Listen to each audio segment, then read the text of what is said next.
बहुत शुक्रिया। काइंडली ज़रा खामोशी करेंगे प्लीज़, ताकि आराम से बैठ के बात हो सके, और ये दरवाज़ा भी बंद कर दें प्लीज़। Thank you. अज़मा, आप इधर आ जाओ, आ जाओ, आ जाओ, स्टेज पे आ जाओ, आ जाओ। बिस्मिल्लाहिर्रहमानिर्रहीम। आप सबका बहुत बहुत शुक्रिया।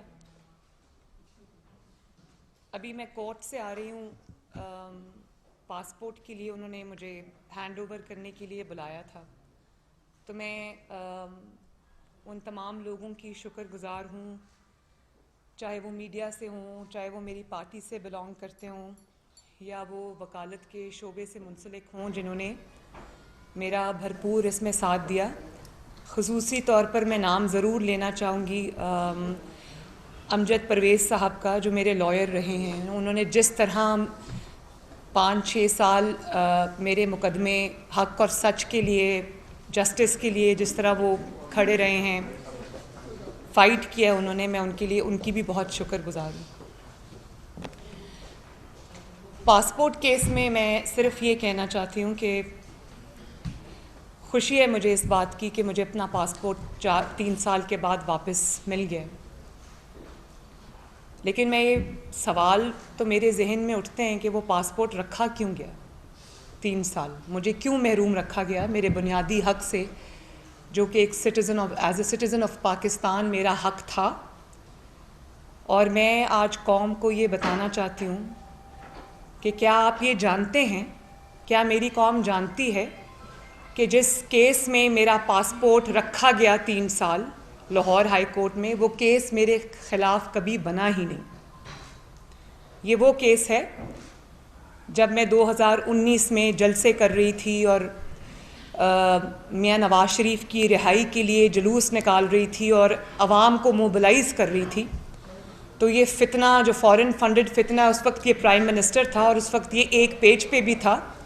तो इसको खौफ हो गया कि अगर आवाम मेरे ख़िलाफ़ खड़ी हो गई, क्योंकि जलसे बहुत बड़े बड़े हो रहे थे, रात को 3-3 बजे तक वो जलसे हो रहे थे, तो फिर इनके पास मेरे ख़िलाफ़ कोई केस तो था नहीं। तो इन्होंने इन्वेस्टिगेशन के सिलसिले में मुझे अरेस्ट किया। जब मैं अपने वालिद को जेल में मिलने गई, वहाँ पर इन्होंने मुझे अरेस्ट किया। 57 डेज़ इन्होंने नैब में मुझे हब्से बेजा में रखा,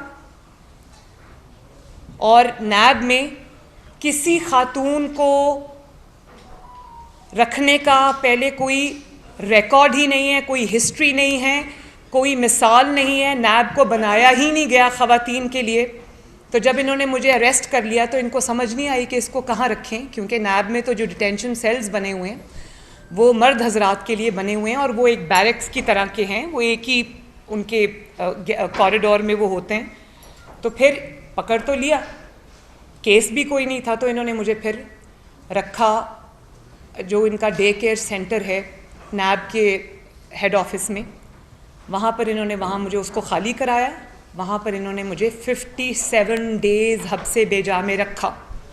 और मैं पहले भी ये बात बता चुकी हूँ कि तफ्तीश मुझसे जिस बात की जाती रही वो ये होती थी कि आजकल आप पॉलो कोएलो की कौन सी किताब पढ़ रही हैं, क्योंकि ज़ाहिर है जब मेरे घर से किताबें आती थी तो वो पढ़ते थे उस किताब में क्या लिखा है, आपके घर में जो है वो खाने का मेन्यू कौन बनाता है, पार्टी की डिसीजन मेकिंग की हायरार्की क्या है।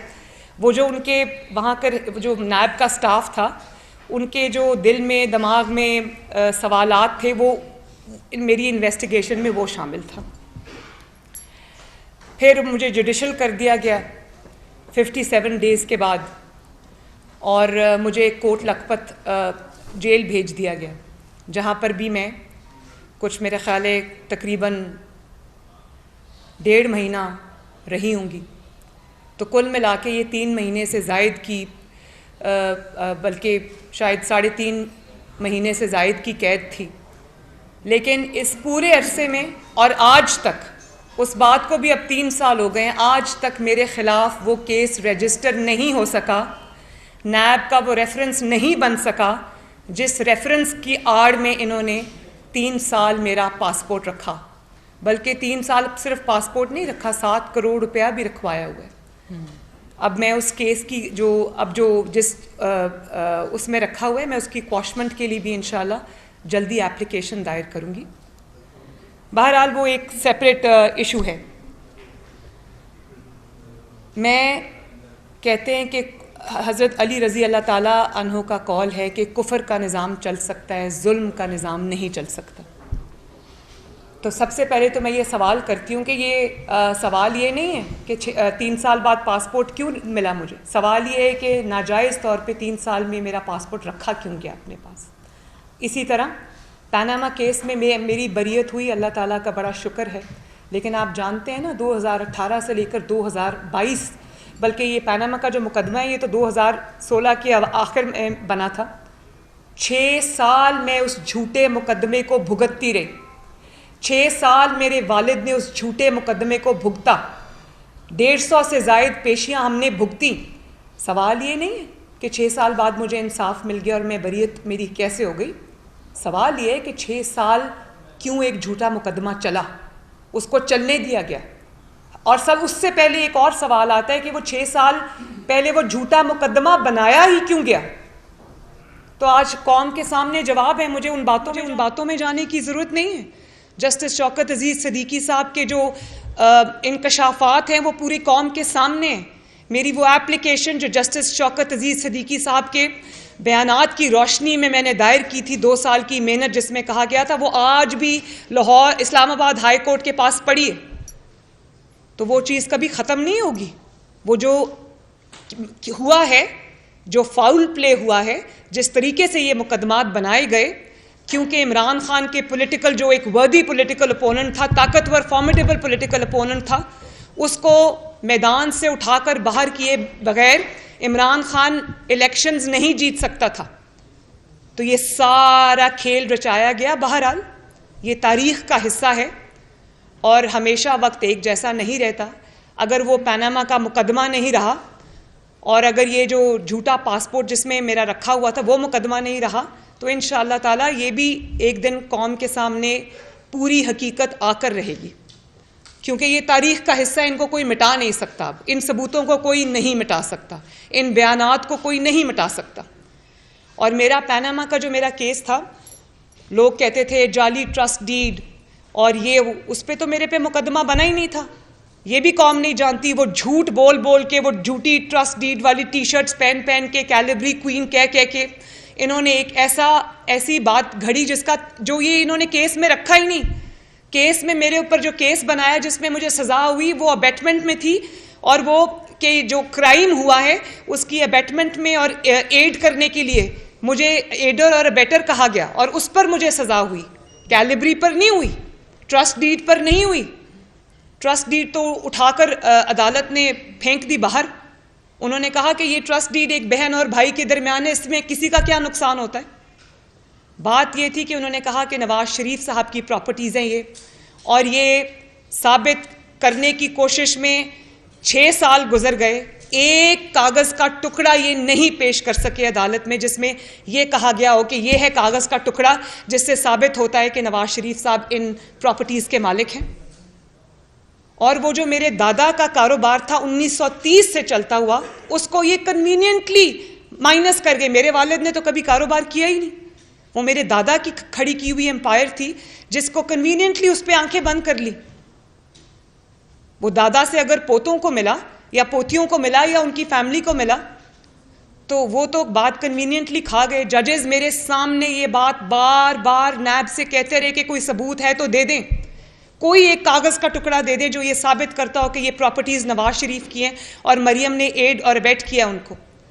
कभी जब वो सवाल पूछते थे, कभी नैब को कोरोना हो जाता था, कभी नैब को डेंगू हो जाता था, कभी नैब का वकील बदल जाता था। और फिर मैंने जब ये बरियत हो गई तो मैंने पीटीआई के रहनुमाओं को ये कहते सुना कि क्योंकि अब नैब जो है इस हुकूमत के ताबे है, तो जो प्रोसिक्यूटर लगाया गया उसने मुकदमा नहीं लड़ा। तो ये मैं कौम के लिए बता दूं, उनकी इन्फॉर्मेशन के लिए, उनके नॉलेज के लिए, कि मेरे मुकदमे में आखिर तक वही 2 वकला, वही 2 प्रोसिक्यूटर्स रहे जिनने मेरा मुकदमा बनाया था। जिस दिन मेरी बरियत हुई, अल्लाह ताला का शुक्र है, उसी दिन वो सरदार मुजफ्फर अब्बासी साहब वही प्रोसिक्यूटर आर्ग्यू कर रहे थे जिन्होंने जज बशीर की अदालत में 8 महीने मेरा मुकदमा लड़ा मेरे खिलाफ। और एक और बात मैं आज क्लैरिफाई कर दूं, मैंने अपने वकील को ये हदायत दी थी कि मुझे नैब की नई अमेंडमेंट्स का फ़ायदा नहीं उठाना। तो ये मैं पूरी कौम को आज ये बता देना चाहती हूँ। इस पे डिटेल प्रेशर मैंने पहले भी आपसे कहा था कि मैं डिटेल्ड फैसला आने के बाद पैनामा का उसके ऊपर मैं प्रेशर करूँगी। अभी मैं नहीं करूँगी। फिर मैं बताऊँगी कि इस केस में क्या क्या हुआ और किस तरह से फाउल प्ले हुआ, किस तरह से साजिश हुई। सारे केस के एक एक हकायक जिन पर मैंने आज तक बात नहीं की और चुप का रोज़ा रखा, वो मैं कौम के सामने लेकर आऊँगी।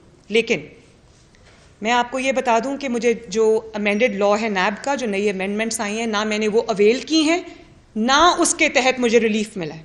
मुझे नैब के पुराने कानून के तहत मेरिट पे रिलीफ मिला है, क्योंकि मेरे खिलाफ केस साबित नहीं हो सका और उस झूठे केस में मैंने सज़ा भुगती 4 महीने। जब अडयाला में जब मेरी वालदा वहाँ बीमार थी और मैं अपने वालिद के साथ आई थी, और फिर आपके अंदर इतनी हिम्मत कि आप इसको एनआरओ कहें। एनआरओ ये होता है कि झूठा मुकदमा जिसकी आज सरे बाजार जो रुस्वा हो गया, सरे बाजार जिसकी हकीकत आज कौम के सामने आ गई, आपकी इतनी हिम्मत के बजाय उस पर आप माफी मांगे जाकर कि मैंने एक खातून से ज्यादती की, मैंने नवाज शरीफ साहब से ज्यादती की, या भले आपके अंदर इतनी इखलाकी जरूरत नहीं है कि आप माफ़ी मांगे, तो आप जायनमाज बिछाएं बनी गाला में और अल्लाह ताला से माफ़ी मांगे कि मैं बेगुनाहों के साथ मैंने साजिश की, उनको सजा दिलवाई, सिर्फ इसलिए कि मुझे मुल्क का वजीर आज़म बनना था, क्योंकि अगर वो मैदान में रहते तो मैं वजीर आज़म नहीं बन सकता था। एनआरओ इसको कहते हैं कि माँ वहां मर रही हो और बाप और बेटी हाथ पकड़कर आकर एक झूठे मुकदमे में जिसकी हर तरफ से गवाही आ रही थी, तब भी आ रही थी। किसको याद नहीं है कि वो इस तरह से एक सहाफ़ी ने जो नायब अदालत से वो यूं मुंह छुपाकर एक साहब निकल रहे थे जिन दिनों हमारा मुकदमा चल रहा था, आप लोगों को याद है या नहीं याद? शौकत अजीज साहब की गवाही किसको याद नहीं है? अरशद मलिक की गवाही किसको याद नहीं है? तो कभी माफी मांगी गई और उसके ऊपर से आपकी इतनी जुर्रत कि आप इसको एनआरओ कहें। एनआरओ ये होता है, एनआरओ ये होता है कि नवाज शरीफ की बेगुनाही के सबूत के बाद सबूत आए, अरशद मलिक की वीडियो आ जाए, सबूत में वो कह रहा है कि मुझे ब्लैकमेल करके सजा दी गई, और वो आज तक बाहर बैठे। ये एनआरओ होता है। एनआरओ ये होता है कि आप क्या नाम है जो नैब के पिछले सरबराह थे, जस्टिस जावेद इकबाल, आप उनको उनकी वीडियो दिखाकर ब्लैकमेल करें और उनसे अपने मुखालिफिन के खिलाफ फैसले लें। क्या एनआरओ इसको कहते हैं? एनआरओ इसको कहते हैं कि मरियम नवाज पे कोई केस ना बनता हो और वो जलसे और जुलूस कर रही हो और आप डर जाएं, आप खौफ में मुब्तला हो जाएं और आप उसको बगैर किसी केस के उठाकर उस अंदर कर दें, नैब में डाल दें, हब्से बेजा में रखें। क्या एनआरओ इसको कहते हैं? और वहां से आप उठा के उसको कोट लखपत के डेथ सेल में फेंक दें, जहां पर एक चारपाई रखी हो और बाथरूम और कमरे में दीवार ना हो। एनआरओ उसको कहते हैं। आप कहते हैं डार साहब एनआरओ के बाद आए। मैं तो ये सवाल पूछती हूं कि वापस आना तो था ना, जुल्म ने एक दिन मिटना था, ये हमेशा के लिए नहीं होता। जो जुल्म है उसकी शेल्फ लाइफ बहुत छोटी होती है। डार साहब को इस मुल्क से जाना क्यों पड़ा? वापस आना तो बाद की बात है, पहले बताएं। और आपके मुंह पे कुदरत का जन्नाटेदार थप्पड़ पड़ा है कि जिस डार साहब को आपने फाउल प्ले करके निकलवाया, आज वो आपका दोबारा से फाइनेंस मिनिस्टर है। और डार साहब से तकलीफ जो है ना, वो एनआरओ की नहीं है, डार साहब के वापस आने की भी तकलीफ नहीं है। डार साहब से इनकी जो अब मीटिंग्स बनी गाला में हो रही है ना, इनके अपने लोगों ने मुझे बताया कि उन मीटिंग्स में अब बात ये होती है कि डार साहब वापस आ गए तो डॉलर की कीमत जो है वो नीचे आ रही है, रुपया मुस्तहकम हो रहा है, स्टॉक मार्केट जो है वो बेहतरी के साइंस दिखा रही है, ऊपर जा रही है, डीजल और पेट्रोल की पहली बार कीमतें इस तरह से कम हुई हैं। और डार साहब क्योंकि एक्सपीरियंस्ड आदमी है, बहुत दफ़ा मुल्क को मुआशी बहरानों से निकाल चुके हैं। ऐसे मुआशी बहरानों से भी उन्होंने निकाला है जब उम्मीद की कोई किरण नज़र नहीं आती थी। तो तकलीफ इनको असल में ये है, जो इनकी गुफ्तगू है आपस की, वो ये है कि अब डार साहब वापस आ गए हैं, इकॉनमी की बेहतरी के इशारे मिल रहे हैं, और इकॉनमी अगर बेहतर हो गई तो हमें कौन पूछेगा। असल में तकलीफ ये है डार साहब से। तो पहले तो इस बात का जवाब दो ना कि तुमने अपने सियासी मुखालिफिन पर झूठे मुकदमे बनाए क्यों। और आज अल्लाह ताला का फजल है, मैंने पहले भी ये कहा था कि झूठ को एक ना एक दिन मिटना होता है, बातिल को मिटना होता है, हक को आना होता है। आज जब तुम्हारा भयानक चेहरा नजर आ रहा है, कभी तुम बशीर मेमन साहब को प्राइम मिनिस्टर हाउस में बुलाकर कहो मरियम को गिरफ्तार करो, शहबाज शरीफ को गिरफ्तार करो, और वो कहे भाई मैं क्यों करूं, कोई केस हो तो करूं ना, मुझे नहीं पता, तुम जैसे मर्जी करो। और उसके बाद कभी आप जस्टिस जावेद इकबाल साहब को ब्लैकमेल करके कहें। अब वो बेचारी तैयबा गुल जो है वो अपनी वीडियो लेकर एक वक्त के प्राइम मिनिस्टर के पास गई और उसने कहा कि आपका जो नैब का चेयरमैन है वो मुझे ब्लैकमेल कर रहा है, तो उसको भी 1 महीना हब्से बेजा में रख लिया।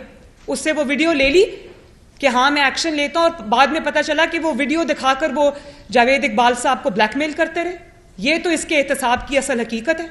शर्म नहीं आती इस इंसान को कि आज भी माफी मांगने की बजाय एनआरओ की रट लगा के बैठा है।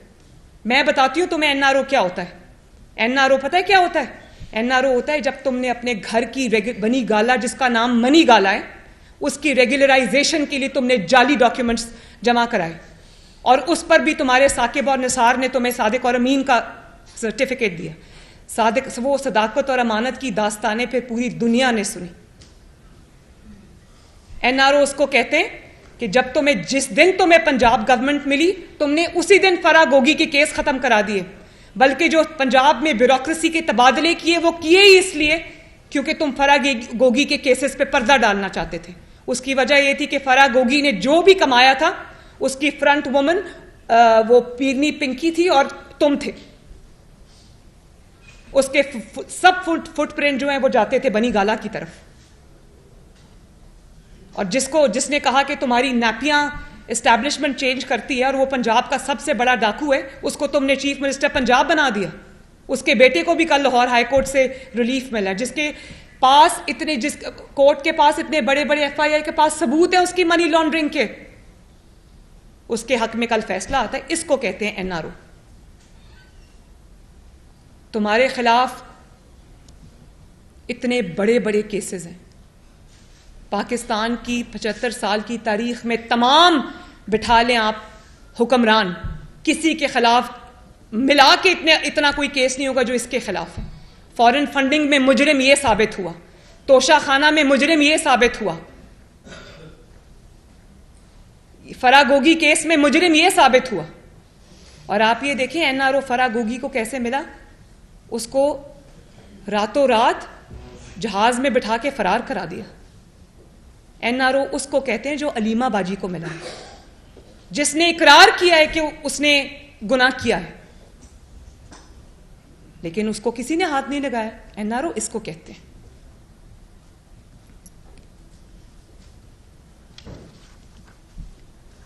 और फिर तुमने कल कहा कि कल मैं इंटरव्यू, मुझे किसी ने क्लिप भेजा कि हमारे माशरे में ये फितना, फॉरेन फंडेड फितना क्या कह रहा है कि हमारे माशरे में ख़वातीन का एक बड़ा ख़ास मकाम होता है, उनकी बड़ी इज्जत होती है, और अगर मरियम खातून ना होती तो जेल में होती। तो जब मरियम जेल में थी, तुमने डाला था झूठे मुकदमे, तब मरियम खातून नहीं थी। तुम तो ख़वातीन के इज्जत के मामले में बात करने के भी काबिल नहीं हो। तुम्हारा इतना बुरा ख़वातीन के मामले में ट्रैक रिकॉर्ड है। इससे ज़्यादा मैं कुछ नहीं कहूँगी, क्योंकि मेरी जो ट्रेनिंग है, मेरी जो अपब्रिंगिंग है, वो मुझे इस चीज़ की इजाज़त नहीं देती कि मैं इमरान पे पर्सनल अटैक करूँ। लेकिन किस से छुपी हुई है वो बात जो ख़वातीन के मामले में, उनकी इज्जत के मामले में इसका ट्रैक रिकॉर्ड है। मरियम नवाज़ तब भी एक खातून थी जब तुमने मरियम नवाज़ को अडयाला जेल में फेंका बाप के साथ। मरियम नवाज़ तब भी एक खातून थी जब तुमने उसको नैब में हब्से बेजा में रखा।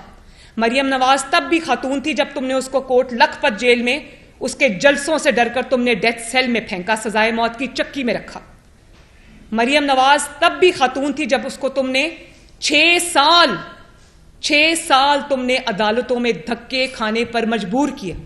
उस वक्त मरियम नवाज खातून नहीं थी, और जब मरियम नवाज ने अपने हक में कभी खातून कार्ड नहीं खेला, औरत कार्ड नहीं खेला, विक्टिम कार्ड नहीं खेला, तो तुम ये खातून की रट ना लगाओ। जब मरियम नवाज ने खातून होने का कोई बेनिफिट नहीं लिया, तुमने तो कभी जेल की शक्ल नहीं देखी, दीवारें फैलान के भाग जाते हो, और तुमने सच्चे केसेस में भी तुम्हें आज तक कानून का सामना नहीं करना पड़ा। तो मरियम नवाज ने तो अल्लाह के फजलो करम से जिस हिम्मत के साथ तुम्हारे इंतकाम का मुकाबला किया, तुम तो बात करने के काबिल नहीं। जब मैंने अपने खिलाफ औरत कार्ड अपने हक में नहीं खेला, तो खबरदार तुमने औरत होने का कोई नाम भी लिया तो।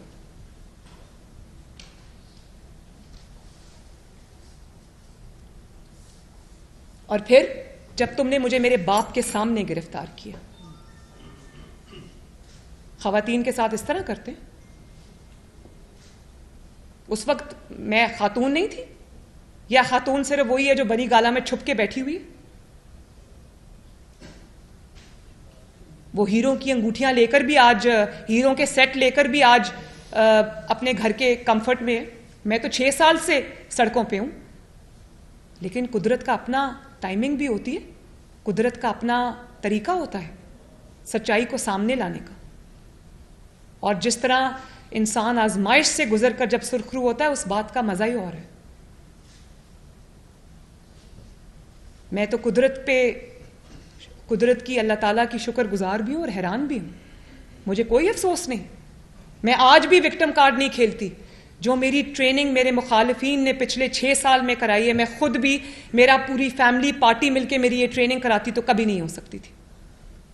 जो अल्लाह ताला ने मुझे हिम्मत दी, जो बुराई के खिलाफ, जुल्म के खिलाफ, इंतकाम के खिलाफ, जालसाजी के खिलाफ खड़े होने का अल्लाह ताला ने मुझे हौसला दिया, मैं अल्लाह ताला की शुक्रगुजार हूं। और आज मैं एक फर्क मरियम नवाज हूं, तो इसका शुक्रिया मुखालिफिन का भी बनता है, इस फितना खान का भी बनता है। तुम्हारी तरह बनी गाला में छुप के या गिरफ्तारी के खौफ से हिफाजती जमानतें नहीं कराती फिरती थी मैं। तब भी मैं खातून थी। जब मुझे नैब ने बुलाया, तो मैंने नैब की, परवेज रशीद साहब और मरियम मेरे साथ थे, मैंने नैब के पत्थर भी खाए, मेरी बुलेट प्रूफ गाड़ी पे फायरिंग हुई, उसकी स्क्रीन टूट गई। तब भी मैं खातून थी। खातून के साथ ये सलूक किया जाता है, तो खातून का तो नाम भी तुम ना लो। मुझे पता है कि तुम खवातीन की कितनी इज्जत करते हो। तुमने जिस तरह तुमने, चले ये तो सियासी हो गया ना, तुम जिस तरह फ्रस्ट्रेशन में मेरे खिलाफ जुमले कसते हो स्टेज पे खड़े होकर जलसों में। ये किसने कहा था कि मरियम मेरा इतनी बार नाम लेती है कि उसका कहीं हस्बैंड ना नाराज हो जाए? ये घटिया जुमलेबाजी किसने की थी? चले मरियम नवाज को छोड़ दें, वो आपकी पॉलिटिकल ओपोनेंट है, आपको डर लगता है उससे। आप मुझे सिर्फ ये बताएं, आजकल उनकी सारी तकारीर मेरे खिलाफ होती हैं, तो मुझे पता है कि उनको वो क्या सोच रहे हैं। तो ये जो ऑनरेबल जज ज़ेबा के बारे में गुफ्तगू की थी इस फितना ने, वो क्या था? ललकारा जलसे में खड़े होकर कहा कि तुम्हें भी हम नहीं छोड़ेंगे। क्या अल्फाज इस्तेमाल किए? नहीं छोड़ेंगे, आपके खिलाफ भी हम एक्शन लेंगे। जज ज़ेबा नाम भी लिया,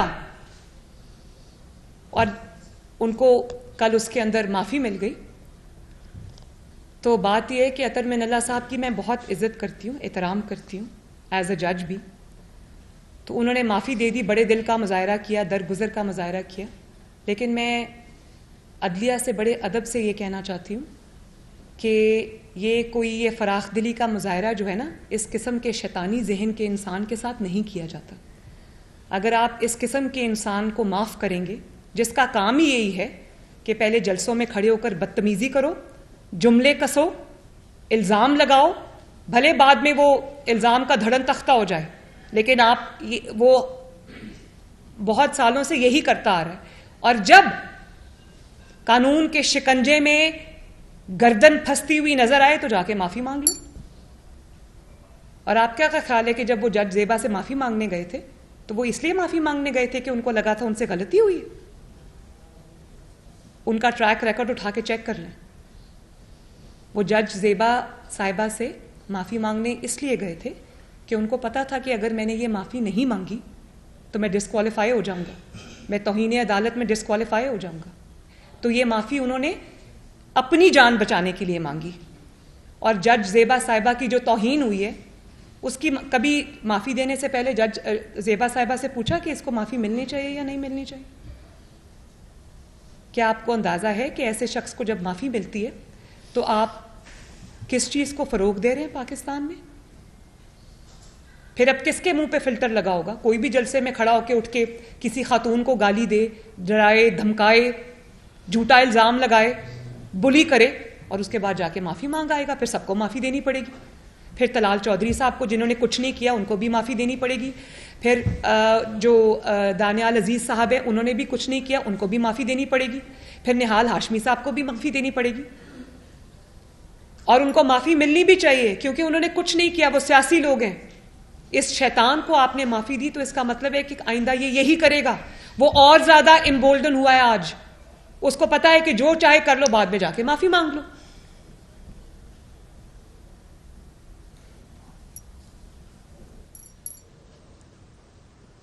और देखें, एक और मेरी नज़र से वीडियो गुजरी, ये ARY को वो एंकर हैं शायद मारिया मेमन, उनको इंटरव्यू दे रहे थे। और आप ये अंदाज़ा लगाएं इस शख्स का, अब मुझे वो अल्फाज नहीं मिलते, आप अंदाज़ा लगाएं। कहता उसने कहा वो साइफ़र कहाँ है, कॉपी जो साइफ़र की, वो तो मैं गुम हो गई मुझसे। अंदाज़ा लगाएं आप, साइफ़र गुम हो गया मुझसे। वो साइफ़र कोई वो हीरे की अंगूठी के लेन देन का तो वो रिकॉर्ड नहीं थे ना जो तुमने गुम कर दिया, तो कोई बात नहीं। या वो साइफ़र जो तुमने डॉलर्स लिए हैं फॉरेन फंडिंग केस में, तो ये वो तो नहीं था ना, ये पाकिस्तान की अमानत थी। मुझे ये बताएं कि पाकिस्तान की 75 साल की तारीख़ में कितने साइफ़र्स आए होंगे पाकिस्तान को? लाखों आए होंगे। आज तक कोई साइफ़र गायब हुआ है कहीं? वो साइफ़र, बात ये नहीं है कि वो साइफ़र कहाँ गया, गायब हो गया, उसकी कॉपी वहाँ पड़ी हुई है, नहीं पड़ी हुई। इल्ज़ाम ये नहीं है, वो भी एक बहुत बड़ा इल्ज़ाम है कि आपने एक रियासत की दस्तावेज़ को आपने गायब किया, वो भी इल्ज़ाम है। और ये मैं नहीं कह रही कि वो गुम गया, मैं नहीं कह रही है, ये इमरान खान, फितना खान खुद अपने इंटरव्यू में कह रहे हैं कि वो मुझसे गुम हो गई। इल्ज़ाम जो संगीन नौयत का इल्ज़ाम है वो ये नहीं, वो इससे भी ज़्यादा संगीन है। उसका गुम होना भी संगीन है, लेकिन उससे ज़्यादा संगीन बात यह कि आपने जालसाजी की उस साइफ़र के अंदर, आपने मिनट्स ऑफ द मीटिंग तब्दील किए, आपने ज़ीरो, जिसमें कोई साजिश का ना जिक्र था ना साजिश का कोई अता पता था, आपने उसके ऊपर साजिश बिल्ड कर दी। ये होता है जब आप एक खिलंडरे को, तलंगे को लाकर आप बिठा देते हैं प्राइम मिनिस्टर्स ऑफिस में कि खेलो 22 करोड़ की तकदीर से। और आप जानते हैं कि अब फॉरेन ऑफिस के जो लोग हैं वो क्या कहते हैं, प्राइम मिनिस्टर क्या कहते हैं?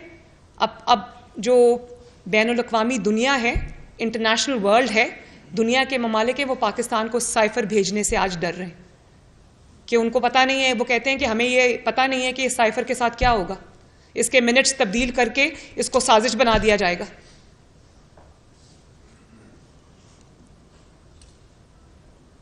और फिर आपने उस झूठे साइफ़र की बुनियाद पर, उस टैंपरिंग की बुनियाद पर, उस फोर्जरी की बुनियाद पर आपने पार्लियामेंट तोड़ दी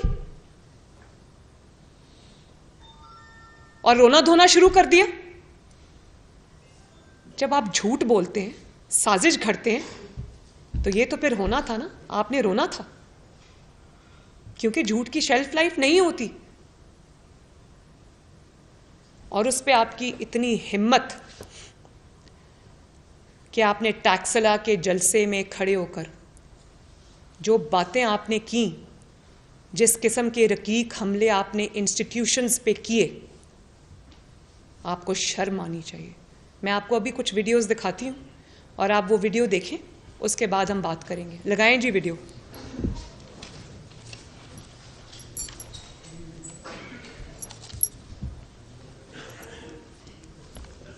आवाज ऊंचा करें प्लीज, प्लीज आवाज ऊंची करें, इसको रीप्ले करें। ये गोल्डन अल्फाज है, जरा रीप्ले करें प्लीज। जनरल बाजवा ने जिस तरह इस हुकूमत की मुश्किल वक्त में मदद की, जिस तरह उसने हमारे साथ, मैं ये कहना चाहता हूँ, हमारे साथ अभी कराची में मदद की जब बारिशें आ रही थी, जो हमारे साथ कोरोना के अंदर पूरी तरह मदद की, जो हमारे पास जब मुल्क पे पैसा नहीं था, 2 साल पाकिस्तान की फौज ने असल में अपने डिफेंस एक्सपेंडिचर पे कट किया, क्योंकि उनको फिक्र थी कि पाकिस्तान के पास पैसा नहीं। कभी ऐसे पहले नहीं हुआ। हर जगह सारी मेरी फॉरेन पॉलिसी को आज पाकिस्तान की फौज और जनरल बाजवा हमारे साथ खड़े रहे हैं। अगला लगाएं जरा। मेरे ख्याल में जो जनरल बाजवा है, ये सबसे ज्यादा न्यूट्रल और प्रो डेमोक्रेटिक जनरल है।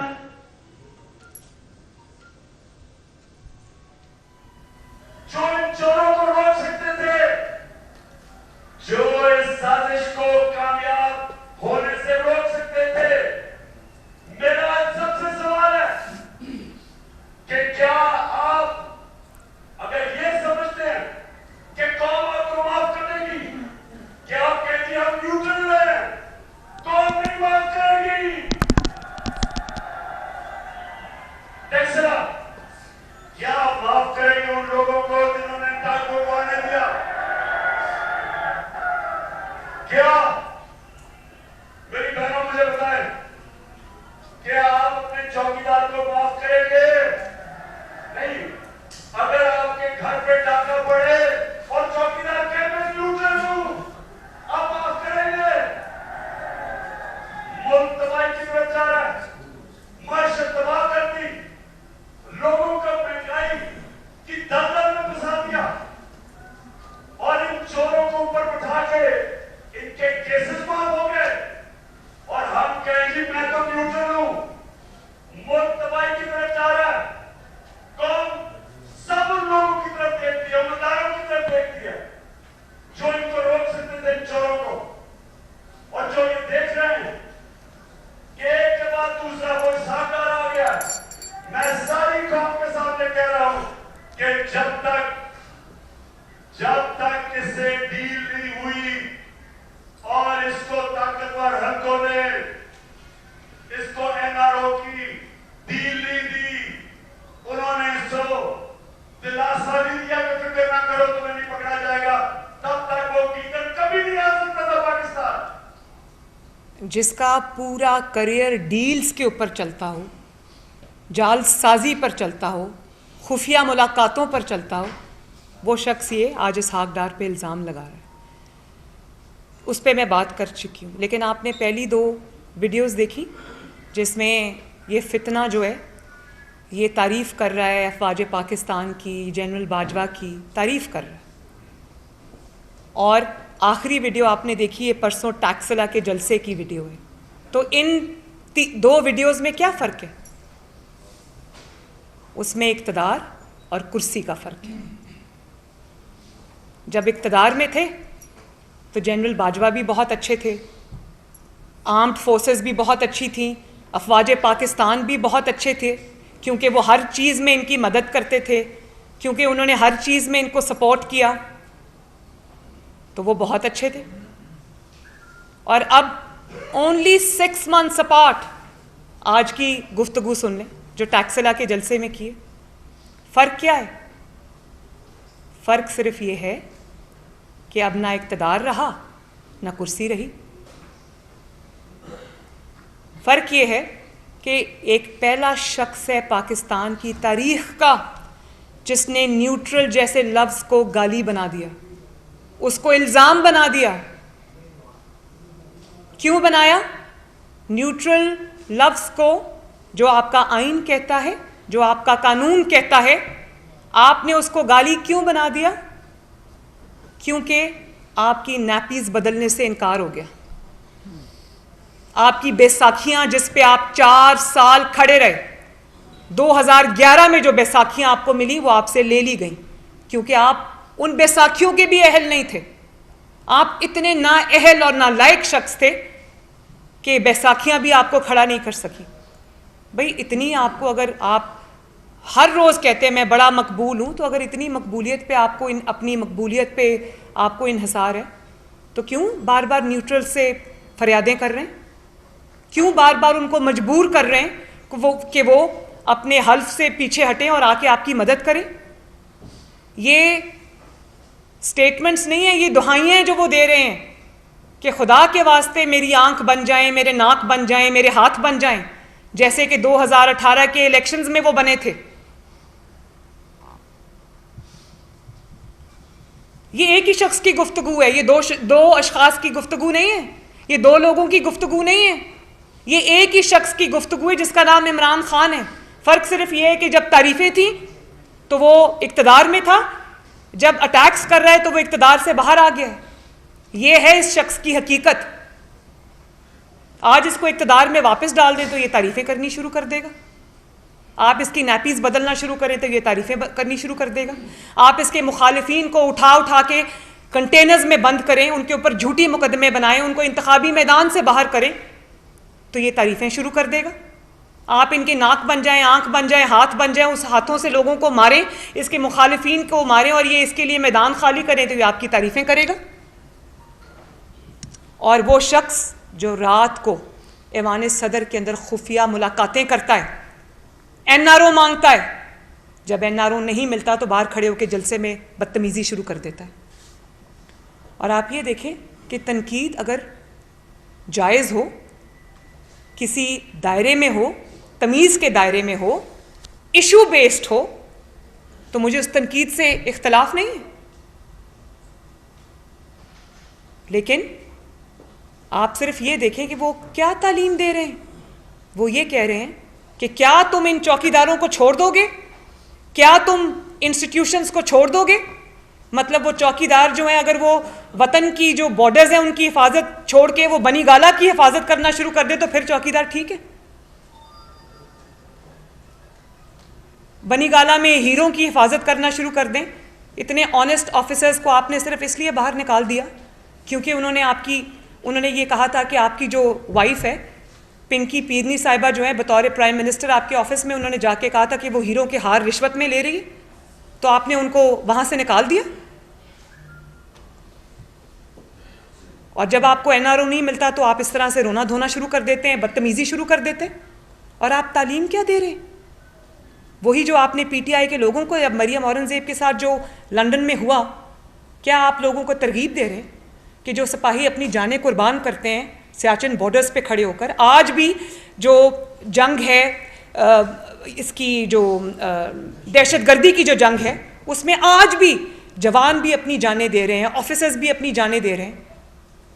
और इक़्तिदार में आप ये बातें करते हैं, इक़्तिदार से जब आप बाहर आते हैं, हेलीकॉप्टर क्रैश होता है, उसमें आपके जनरल से लेकर नीचे छोटे सिपाही तक शहीद हो जाते हैं। आपने उनको भी तज़हीक का निशाना बनाया। आपने उनके खिलाफ सोशल मीडिया पे कैंपेन्स चलाए, अरसलान बेटा गद्दारी से लिंक कर दो। ये तो कोई मुल्क का बदतरीन दुश्मन नहीं करेगा। और आज आपको इक़्तिदार नहीं मिलता तो आप इंस्टीट्यूशंस को तनकीद का निशाना बनाते। ECP में क्योंकि आपकी चोरी पकड़ ली और वो चोरी इतनी बड़ी थी कि वो नहीं छुपा सकते थे उसको, आपको रंगे हाथों पकड़ा। जो 7 साल आप जिस निज़ाम पर सांप बन के बैठे रहे, जनरल पाशा और जनरल ज़हीरुल इस्लाम ने ECP के थ्रू, और आपके नाक कान और आंखों ने ECP के आप पे फॉरेन फंडिंग का मुकदमा दबा के रखा। कभी ना कभी उसने सामने आना था ना। जब वो सामने आया तो इतनी ग्लेयरिंग चीज़ें आवाम के सामने आई कि आपने करोड़ों रुपया जो बाहर के ममालिक हैं, दुश्मन ममालिक हैं, उनसे लिया पाकिस्तान को डिस्टेबलाइज करने के लिए, और वही आपने किया। तो जब तक फॉरेन फंडिंग का मामला रफा दफा हुआ था, दबा के रखा हुआ था, तब तक ECP का चेयरमैन, जिसको आपने खुद लगाया, वो बहुत अच्छा था, वो एक बड़ा ऑनेस्ट ऑफिसर था। जब उसने आपकी चोरी पकड़ ली, जब उसने आपको रंगे हाथों पकड़ा, आपका चेहरा आवाम को दिखाया, तो वो बुरा हो गया, वो करप्ट हो गया।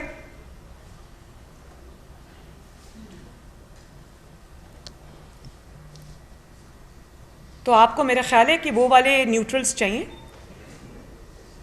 जो वोट ऑफ कॉन्फिडेंस आपको लेके देते, जो आपके मेंबर्स को मजबूर करते कि वो इमरान को ही वोट दें, जो जब सेनेट में इलेक्शन हो या कहीं और भी इलेक्शन हो या वोटिंग हो, वो पकड़ पकड़ के आपके मेंबर्स को और मुखालिफिन के ओपोनेंट्स को लेकर आएँ और कहें कि वोट डालो ज़बरदस्ती।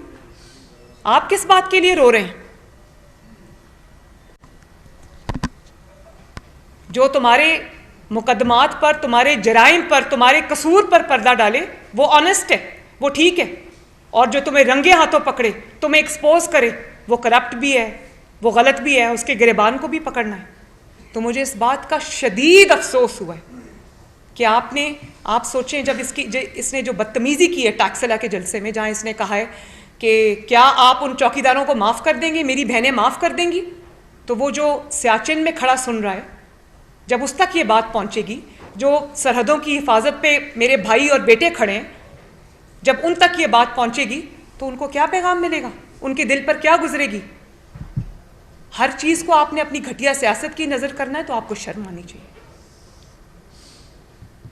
इशू पे बात करें, हम सब सुनेंगे, लेकिन ये रोना धोना जो है ना कि मुझे मेरी नैपीज़ क्यों नहीं बदल रहे, मुझे क्यों नहीं सपोर्ट कर रहे, मेरे क्रचेस क्यों नहीं बन रहे, मेरी बैसाखियाँ क्यों नहीं बन रहे, मुझे इक़्तिदार क्यों नहीं लेके दे रहे। इक़्तिदार कोई लॉलीपॉप है जो उठा के आपके हाथ में दे देंगे? जी एक मिनट उस्मान, आप बात करें, मैं देती हूँ, मैं आ रही हूँ। आरिफ, मैं देती हूँ।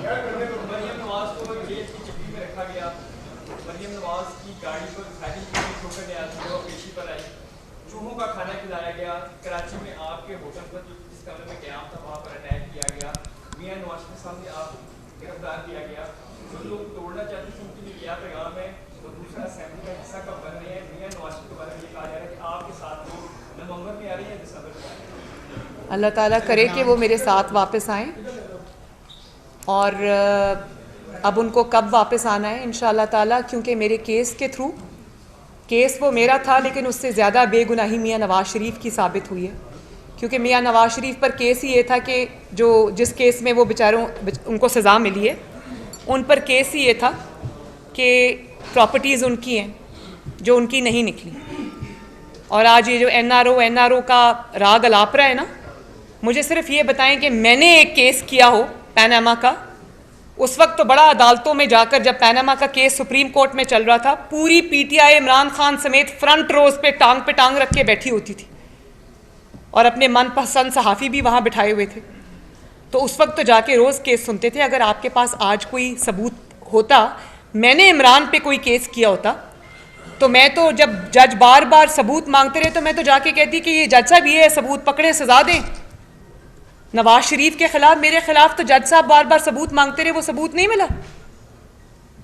और पैनामा केस वो केस था जब इमरान प्राइम मिनिस्टर था 2018 में, इन्हीं जस्टिस अतर में नल्ला ने और जस्टिस गुल औरंगजेब साहब ने वो केस उड़ा के रख दिया था पैनामा का। अभी इमरान प्राइम मिनिस्टर था, उन्होंने कहा ये केस बनता ही नहीं है, तभी तो जमानत मिली थी। तो आप उस केस को आप एनआरओ कह रहे। और नवाज शरीफ का रास्ता अब अल्हम्दुलिल्लाह साफ है, सिर्फ अब एक एप्लीकेशन देनी है कोर्ट में कि क्योंकि ये साबित नहीं हो सका जो उन पे झूठा इल्ज़ाम लगाया गया था, तो वो हम देंगे एप्लीकेशन, लेकिन टाइमिंग का फ़ैसला अल्लाह ताला को पता है, मियाँ साहब आप खुद करेंगे, लेकिन वो बहुत जल्द अपने वतन वापस आएंगे। दूसरी बात आपने क्या की, जो लोग तोड़ना चाहते थे उनके लिए क्या पैगाम है? जो लोग मुझे तोड़ना चाहते थे उनकी मैं शुक्रिया अदा करना चाहती हूँ कि उन्हीं की वजह से आज मेरी ट्रेनिंग भी हुई, उन्हीं की वजह से, उनके झूठों की वजह से, उनके इल्ज़ामात की वजह से आज उनका स्याह चेहरा पूरी दुनिया ने देखा। अब वो एनआरओ डील का राग अलापने पर मजबूर हैं, लेकिन अगर कोई हकीकत की आंखों से देखे तो जन्नाटेदार कुदरत का थप्पड़ उनके मुंह पे पड़ा है, और उनकी बातों से पता चलता है, फ्रस्ट्रेशन से पता चलता है। तो मैं उनको ये कहना चाहती हूँ, आपका बहुत बहुत शुक्रिया जी। अभी एक मिनट, ऐसे नहीं जी, ऐसे नहीं, आप बात करें।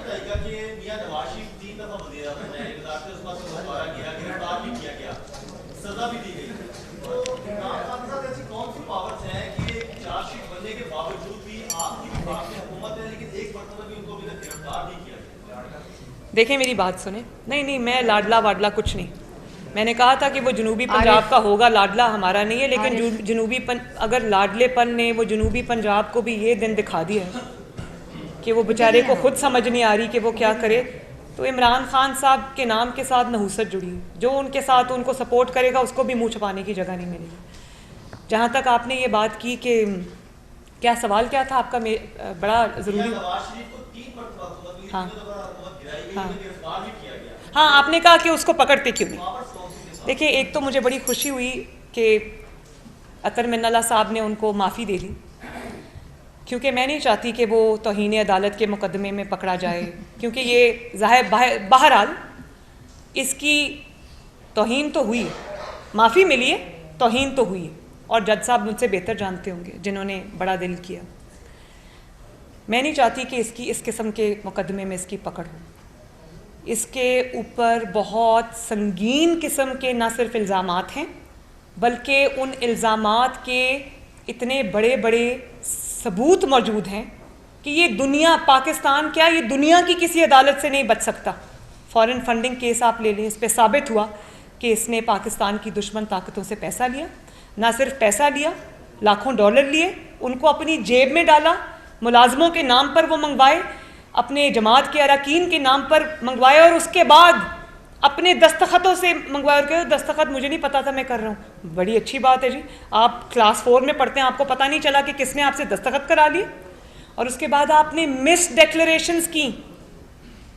सब केसेस का जो बाप है ना, हालांकि इसके सारे जराइम संगीन हैं, ये साइफर वाला जुर्म भी संगीन है, तोशाखाना जुर्म भी संगीन है, तौहीन वाला जुर्म भी संगीन है, लेकिन सब केसेस का बाप फॉरेन फंडिंग है। फॉरेन फंडिंग केस को अगर आप देखें तो वो ये साइफर के साथ भी लिंक होता है, क्योंकि फॉरेन फंडिंग पकड़कर, डॉलर पकड़कर आपने मुल्क के साथ वो किया जो दुश्मन करना चाहते थे, और दुश्मनों ने खुद नहीं किया, इमरान के थ्रू किया, इस फितने के थ्रू किया। इसका काम ही फितना फैलाना है। तो इसके ऊपर बहुत बड़ा केस है फॉरेन फंडिंग का। तोशाखाना केस में आप आ जाएं, क्या इसने घड़ियाँ नहीं ली, क्या घड़ियाँ बेची नहीं? और आप ये देखें कि पहले घड़ियाँ बेच दी, उनका पैसा जेब में डाल लिया, उसके बाद कहीं जा डिक्लेयर भी नहीं किया, झूठ बोला उसके बारे में भी। तो कोई भी इसका मुकदमा आप उठा के देख लें, सियासी बुनियाद पर इसका कोई मुकदमा नहीं बना। सियासी बुनियादों पर इसको रिलीफ ज़रूर मिल रहा है, सज़ा नहीं मिली अभी तक। और अगर इस मुल्क में आइन और कानून नाम की चीज़ है तो फिर कानून के जो हाथ हैं वो इसके गिरेबान से अब ज़्यादा दूर नहीं है। और मेरी जिद्दोजहदी इस बात पर होगी कि इसको पकड़ा जाए, इसको भी पता चले कि यहाँ पर किस भाव बिकती है। जी आरिफ,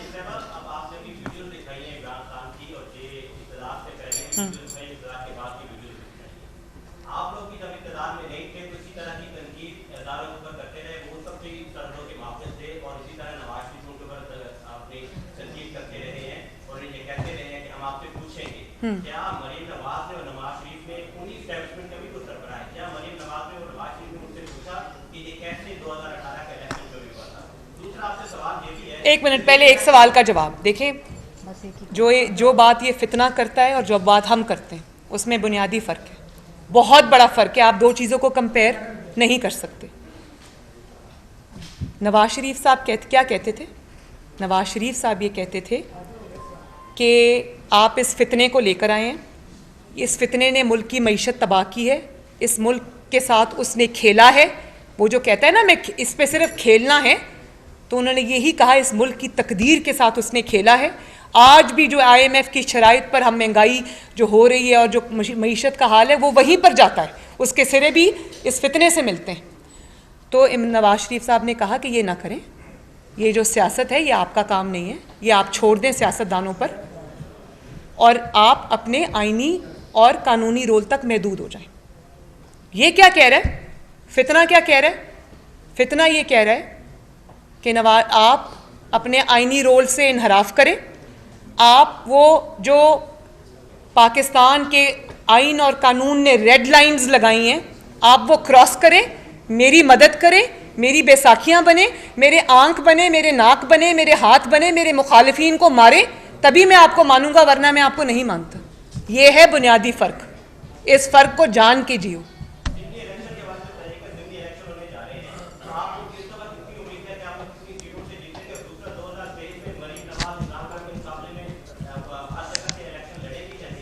हर जगह से।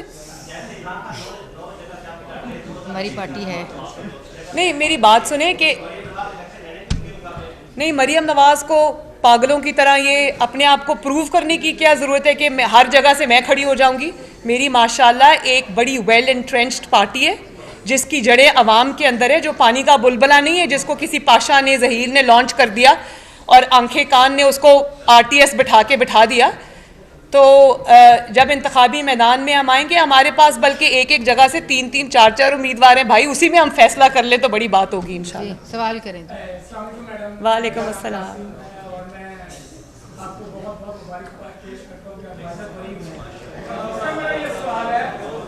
मेरे से ज़्यादा खुश तो आप लग रहे हैं वैसे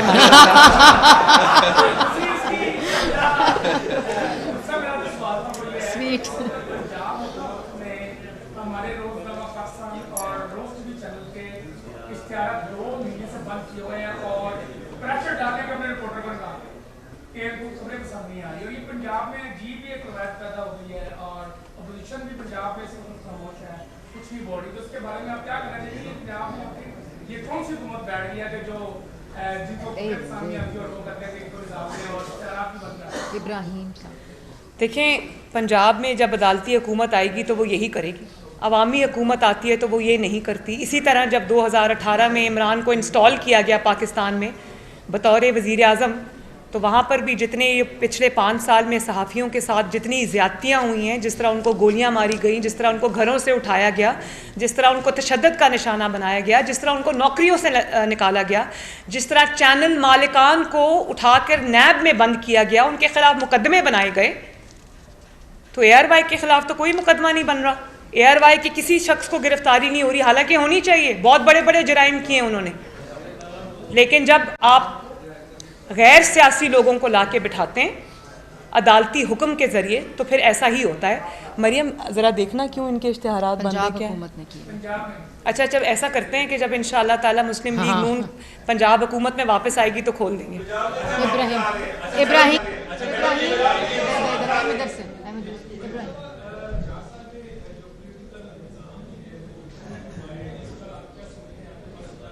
क्या मुझे आवाज़ नहीं आ रही आपकी? सॉरी।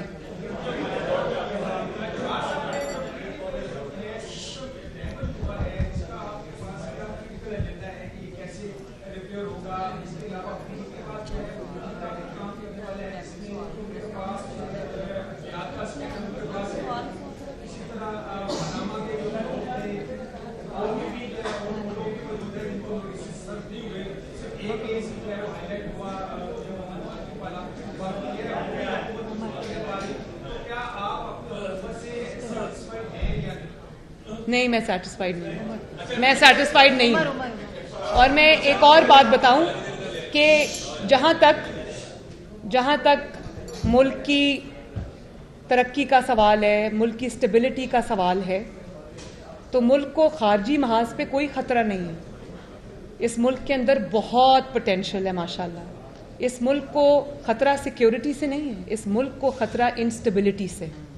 और इंस्टेबिलिटी जो है वो पैदा करने वाले अनासिर जब तक सियासत में भेस बदल कर रहेंगे, जब तक इस मुल्क में फॉरेन फंडेड एजेंट्स को उनको करार वाकई सज़ा नहीं मिलेगी, इस मुल्क में स्टेबिलिटी नहीं आ सकती। और मैं आज एक दावा भी कर रही हूँ कि आप इस फॉरेन फंडेड फितने को, जिसका नाम इमरान खान है, आज आप पाकिस्तान की पॉलिटिक्स से निकाल दें, पाकिस्तान दिन रात तरक्की करेगा, दिन दुगनी रात चौगनी तरक्की करेगा इंशाअल्लाह ताला। क्योंकि इस मुल्क, इसका एजेंडा फ़र्क है, इसने इस मुल्क को आगे बढ़ने नहीं देना। 5-6 साल से देख लें, मुल्क नीचे से नीचे जा रहा है। तो इंशाअल्लाह ताला इस मुल्क ने आगे बढ़ना ही बढ़ना है, इस मुल्क ने तरक्की करनी ही करनी है। तो वो वक्त भी बहुत जल्दी हम देखेंगे, अच्छा वक्त आएगा इंशाअल्लाह।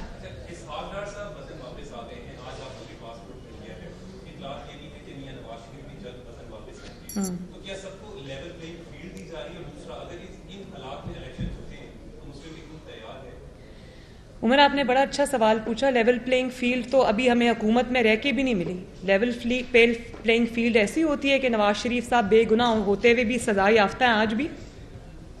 लेवल प्लेइंग फील्ड ये होती है कि एक शख्स जिसके जराइम से हाथ रंगे हुए हैं, जिसके खिलाफ नाकाबिले तरदीद सबूत हैं, वो खुला फिर रहा है, ये लेवल प्लेइंग फील्ड होती है।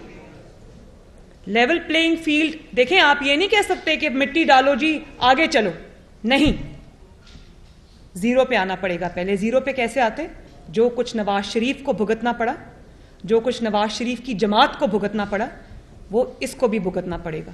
हालांकि नवाज शरीफ बेगुनाह था, ये गुनाहगार होते हुए भी इसको सजा के जो हाथ है वो इसके गर्दन तक पहुंचेंगे तो लेवल पे प्लेइंग फील्ड हो। ये नहीं हो सकता कि पहले नवाज शरीफ के जो इसकी आड़ में नवाज शरीफ को एक बेटे से तनख्वाह ना लेने पे निकाल दिया जाए और फिर नवाज शरीफ की ही आड़ में ये इसको सजा ना हो कि जी पॉलिटिकल लोगों को या प्राइम मिनिस्टर्स को या पॉलिटिकल लोगों को या लीडरान को जो है वो इंतखाबी मैदान से बाहर नहीं किया जाना चाहिए।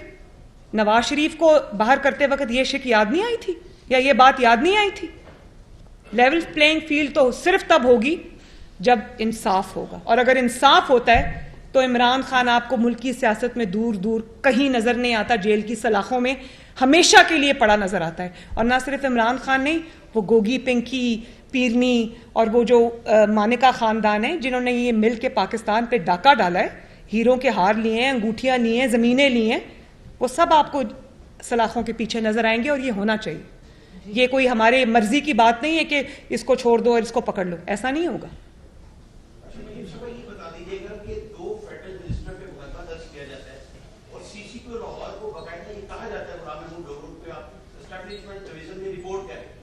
उसके बावजूद वो परवेज इलाही के घर जाते हैं और इस बात पे उनको शाबाश दी जाती है कि आपने मुकदमा दर्ज की है। तो उनके खिलाफ फेडरल जो है वो क्या कर रहे हैं इस वक्त? पूरे लाहौर में जो है वो पुलिस जो है वो बढ़ चुकी है, क्राइम बढ़ चुका है, 50% क्राइम पे वो बढ़ चुका है। तो ये भी जिम्मेदारी बनती है हुक्मरानों की, इस तरफ भी तवज्जो दें। और इसमें ये भी ऐड करें कि जब वजीर आजम या शहबाज शरीफ वजीर आला पंजाब थे तो यही सीसीपी और डीएजी ऑपरेशन था, इस पे एलिगेशन लगा था कि कपड़ा रूट का सरपरस्त है, तो इसको फील्ड में पोस्टिंग नहीं देनी चाहिए। तो फेडरल इस पे क्या कर रहा है, ये जरा काइंडली तफसील बता। देखिए, मैं ये मुझे नहीं पता फेडरल इस पे क्या कर रहा है, लेकिन इस किस्म की वो जो फेडरेशन के अहकामात हैं, जो फेडरल गवर्नमेंट के अहकामात हैं, वो बाउंड हैं मानने के लिए, उनके पास चॉइस नहीं है। और अगर आज इस बात पे कानून की खिलाफ वर्जी हो रही है और जो पाकिस्तान का लॉ है उसकी खिलाफ वर्जी हो रही है, तो एक ना एक दिन, आज नहीं तो कल, हमेशा परवेज इलाही साहब उनको प्रोटेक्ट करने के लिए नहीं बैठे रहेंगे। उनको भी जवाबदेह होना पड़ेगा और सबको जवाब देना पड़ेगा। जहां जहां कानून की खिलाफ वर्जी हुई है, जहां जहां अपने पॉलिटिकल फायदे के लिए उन्होंने इस तरह से किया है, सबको जवाब देना पड़ेगा इंशाल्लाह। और फेडरल गवर्नमेंट को अगर वो जवाब नहीं दे रहे तो जबरदस्ती जवाब देना चाहिए। ये मैंने आपको पहले भी कहा है कि कानून की जो एप्लीकेशन है वो चॉइस नहीं है। अगर इस मुल्क को आपने आइन और कानून के मुताबिक चलाना है तो आपको सख्त नोटिस लेने पड़ेंगे। जी अरसलान, अदनान एक मिनट, अदनान एक सेकंड, अरसलान साहब आप तीसरे हफ्ते में मैंने लॉन्ग मार्च का ऐलान करना है। उन्होंने पहले भी ऐलान किया, हुकूमत जो है वो रोकने में नाकाम रही। अब आपकी जो है पॉलिसी क्या होगी? क्या इमरान खान ने अक्टूबर की हुकूमत रोकने में नाकाम रही? भाग गए वो। लो जी, वो हुकूमत ने रोकना किसको था? वो आए ही नहीं। नहीं, एक सेकंड मुझे जवाब देने दे। हुकूमत किसको रोकती भाई? वो तो जो इनकलाब आना था वो तो बरास्ता बनी गाला पेशावर फरार हो गया, वो हेलीकॉप्टर से नीचे उतरा ही नहीं। हेलीकॉप्टर से मुझे याद आया कि मैं आज खैबर पख्तूनख्वा के अवाम के लिए आवाज़ उठाना चाहती हूँ। खैबर पख्तूनख्वा जब पूरी पाकिस्तान की जो तारीख है, 75 साल में उनके कितने कर्जे थे? 97 अरब के। और आज 10 साल से खैबर पख्तूनख्वा को जब से तहरीक इंसाफ का मर्ज लगा है, जो दीमक की तरह खा गया खैबर पख्तूनख्वा की तरक्की को, उनकी जो जिंदगियों में बेहतरी लाने को वो खा गया। आज कितना है? 780 समथिंग अरब जो है वो आज कर्जा चढ़ गया खैबर पख्तूनख्वा के ऊपर। क्यों? उसकी वजह यह है कि खैबर पख्तूनख्वा के अवाम के टैक्स का जो पैसा है, पाकिस्तान के अवाम के टैक्स का जो पैसा है, जिससे उनके लिए सड़कें बननी थी, जिससे उनके लिए जो बुनियादी सहूलियात हैं, हस्पताल हैं, क्लिनिक्स हैं, मोटरवेज हैं, स्कूल हैं, यूनिवर्सिटीज़ हैं, जो वो बननी थी, वो सारा तो इमरान खान पे खर्च हो रहा है। पहले सुना कि वो उसके खानों पे खर्च होता रहा, उसके हेलीकॉप्टरों की राइड्स पे खर्च होता रहा, उसके प्रोटोकॉल पे खर्च होता रहा, और वो जो 2500 सोशल मीडिया के लोग भर्ती किए KPK में अपने मुखालिफिन को अटैक करने के लिए, उस पर खर्च हो रहा है। तो मुझे तो समझ नहीं आ रही कि ये मुल्क किस तरफ जा रहा है। खैबर पख्तूनख्वा का हक सारा मनी गाला में जा रहा है। वो इस तरह से फ्लीस कर रहे हैं खैबर पख्तूनख्वा को कि जैसे अब ये खजाना दोबारा हाथ में नहीं आएगा, जितना खा सकते हो खा लो। शुक्र है आपने मुझे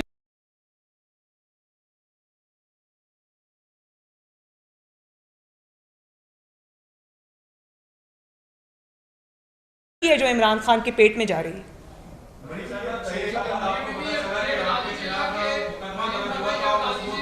बेटा एक सेकंड, अरसलान नहीं, साहब आप बात करें। मुझे 6 साल बाद नहीं पता चला। अरसलान आप बात कर ले यार। नहीं इस तरह तो नहीं होगा ना। आसिम आप कर लो।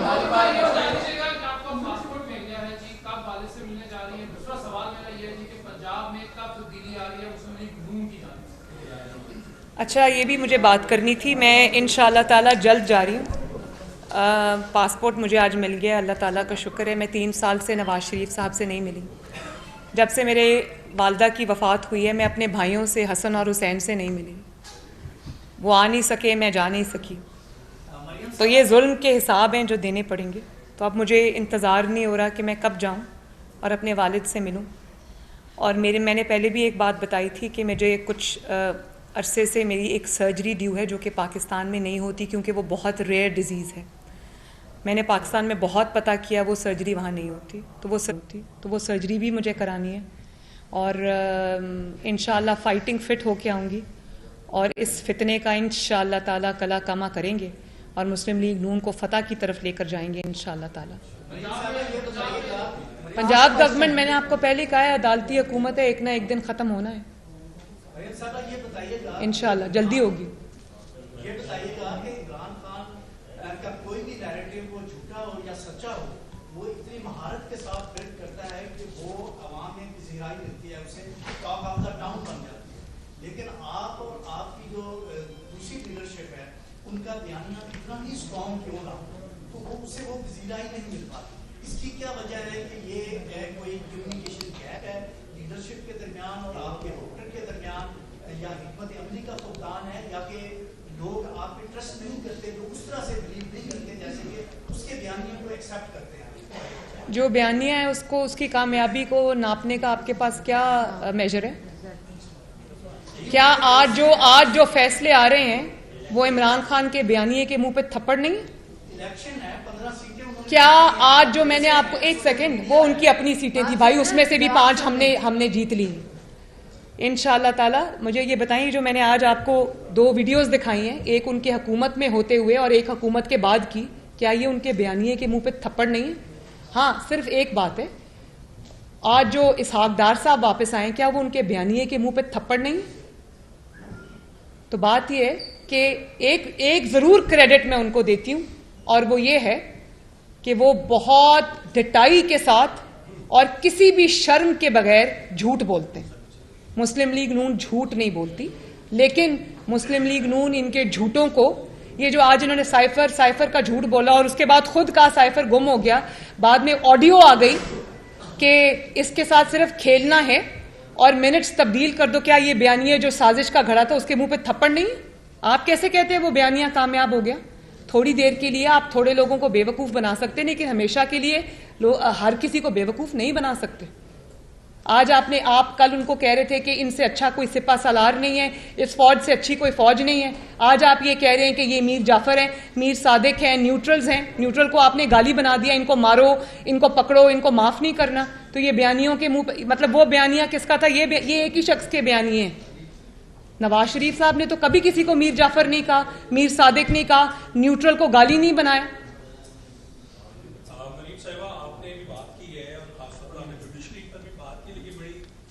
लोगों को कहता रहा एब्सोल्युटली नॉट, बाद में पता चला कि वो बेचारे अब पूछ रहे हैं कि वो जो गाड़ियों पे स्टिकर लगा लिए थे एब्सोल्युटली नॉट, उनका क्या करें? वो उतारने या लगाए रखें? ये बयानिया होता है, ये झूठ होता है, ये फ्रॉड है, ये जालसाजी है, ये नौसरबाजी है। इसको बयानिया नहीं कहते। ये हर मुल्क में एक मौजूद होता है ऐसा शख्स अमेरिका में भी था ट्रंप, बाद में क्या हुआ उसका? तो इमरान खान के झूठों की भी एक शेल्फ लाइफ है जो कि अब पूरी होते नजर आती है। लोगों को आप करप्ट करप्ट करप्ट कहते रहे और अदालत कह रही है जुर्म ही नहीं हुआ, नवाज शरीफ बेगुनाह है, मरियम नवाज बेगुनाह है। और खुद क्या हुआ? खुद आपसे हीरों की अंगूठियां पकड़ी गई, 3 कैरेट की नहीं 5 कैरेट की चाहिए। फर्स्ट लेडी को अंगूठी देनी है तो 5 कैरेट की तो दो, 3 कैरेट की तो नहीं देनी ना। और मुझे 3 कैरेट की 5 कैरेट की अंगूठी दो, मैं तुम्हें अभी इमरान खान से फाइल पे दस्तखत करा के देती हूं। तो कहां गया वो चोरी का डाके का नैरेटिव? तो जिस तरह इमरान के झूठों की एक शेल्फ लाइफ है, जिस तरह वो पूरी होनी है, तो इंशाअल्लाह ताला इमरान खान साहब की भी शेल्फ लाइफ है जो पूरी हो चुकी है।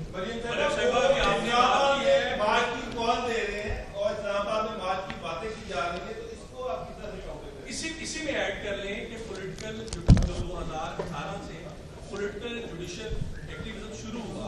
देखिए, एक सेकंड ऐड नहीं करना, उनका सवाल एक स्टैंड अलोन सवाल है, उसका जवाब मुझे देने दें। मुझे सिर्फ, अब आपने सवाल पूछा, जवाब तो सुन लें प्लीज। बात यह है कि मेरा बिल्कुल इसमें मुख्तलिफ नजरिया। राना साहब तो कहते हैं ना कि उसको आने दो, वो आ जाए, बैठ जाए, भाग जाएगा पहले की तरह। मैं ये कहती हूँ कि जिस शख्स ने फॉरेन फंडिंग ले ली हो डॉलर्स की सूरत में मुल्क को तबाह करने के लिए, जिस शख्स ने 4 साल हुकूमत में बैठकर मुल्क को तबाह किया, उसकी मईशत को तबाह किया, उसकी खारजा पॉलिसी को तबाह किया, तमाम ममालिक से, दोस्त ममालिक से मुल्क को लड़ा दिया, और उसके बाद वो ये इस किस्म की घनौनी साजिशें करता है मुल्क के खिलाफ, ऐसे शख्स को और इदारों पे हमला करता है, तो क्या ऐसे शख्स को इजाज़त होनी चाहिए कि वो लश्कर लेकर आ जाए, इस्लामाबाद पे चढ़ाई कर दे? ऐसे शख्स को निशाने इबरत बनाना चाहिए। कोई पाकिस्तान का इदारा नहीं है जो उसके शर से नहीं बचा, कोई पाकिस्तान का ऑनेस्ट ऑफिसर नहीं है जो उसके शर से नहीं बचा, कोई जुर्म का इर्तिकाब है जो उसने नहीं किया। ऐसे शख्स को कैसे इजाजत दे दे कि वो जत्था लेकर 25,000 का इस्लामाबाद पे हमला आवर हो जाए? ऐसे शख्स की जो औकात है वो जेल की सलाखों के पीछे, जिसके पीछे इसको सारी जिंदगी रहना चाहिए क्योंकि इसने मुल्क की तकदीर से खेला है। तो लॉन्ग मार्च तो सियासी जमातों की सियासी जो है वो तरीके हैं, ना ये सियासी है ना ये सियासी जमात है। इसको वो मराआत, वो फैसिलिटी, वो सियासी एक्टिविटी की इजाजत नहीं होनी चाहिए जो बाकी सियासी जमातों को हासिल है। ये फॉरेन फंडेड है, ये फितना है जो लॉन्च किया गया पाकिस्तान की तबाही के लिए। इसको एक फितने की तरह, जिस तरह आप एक दुश्मन को ट्रीट करते हैं, एक फितने को ट्रीट करते हैं जो पैसे लेकर आया, उस तरह ट्रीट करना चाहिए। जी 2018 से, बस आखिरी सवाल, 2018 से जो पॉलिटिकल एक्टिविज्म शुरू हुआ, खासतौर पर पॉलिटिकल जुडिशियल एक्टिविज्म, आज 2022 में कहां पर खड़ा है? क्या आपको उम्मीद है कि 2018 में जो आपके साथ हुआ था आने वाले दिनों में नहीं होगा? नंबर 2, आपने इमरान खान की कई आपने मंसूबों की बात कर दी, फॉरेन फंडिंग और दीगर चीजों की। लाहौर जहां पर आप प्रेस कॉन्फ्रेंस कर रही हैं, अभी इसके करीब ही रूडा का एक इतना बड़ा मंसूबा है जिसमें लोगों की फी एकड़ अराजी 1,000 रुपए हथियाई जा रही है पंजाब गवर्नमेंट, और कहा जा रहा है, इल्जाम लगाया जा रहा है कि इमरान खान, बुशरा बीबी और उनके सहूलतकार दीगर कुछ सरमायाकार हैं, उसमें किक बैक्स ले रहे हैं अरबों रुपए के हिसाब से। उस पर मुसल्लिम मुंह क्यों नहीं आवाज उठाते? देखिए, मैं ईंट उठाओगे तो इमरान खान के करप्शन के सबूत मिलेंगे, और वो इन्हीं सजाओं से बचने के लिए, उसको पता है कि उसने बहुत बड़े बड़े घपले किए हैं जिसके सबूत सबके पास मौजूद हैं, वो इन्हीं सजाओं से बचने के लिए जो उसने पीरनी और गोगी के साथ मिलकर घपले किए हुए हैं, इसी से बचने के लिए वो ये सब जो आज वो मीर जाफर, मीर सादिक, इनको छोड़ना नहीं, इनको मारना है, और ये लॉन्ग मार्च करो और हमला करो, वो ये सब इसलिए कर रहा है क्योंकि उसको पता है कि वो अगर ये सब उसका नाकाम हो गया और ये उसके ड्रामे नाकाम हो गए तो कानून की गिरफ्त से वो ज्यादा दूर नहीं है। तो ये ड्रामा वो कर ही इसीलिए रहा है। लेकिन कब तक आसिम? एक ना एक दिन तो पकड़ा जाएगा ना, वो बकरे की माँ कब तक खैर मनाएगी? और आखिर में मैं सिर्फ ये कहना चाहती हूँ कि एक भाई ने सवाल पूछा कि नवाज शरीफ साहब ने तो तनकीद की थी, बिल्कुल की थी। आज भी अगर कोई ऐसा मौका आता है जिसमें हम समझते हैं कि यह आइन और कानून की खिलाफ वर्जी है, आज भी तनकीद होगी। लेकिन नवाज शरीफ साहब ने कभी गाली नहीं दी, नवाज शरीफ साहब ने कभी बगावत पर मजबूर नहीं किया, नवाज शरीफ साहब ने कभी जानवर नहीं कहा किसी को। नवाज शरीफ का अपने दौरे हुकूमत में भी जो स्टांस था, आज भी नवाज शरीफ का वही stance. Thank you very much, शुक्रिया।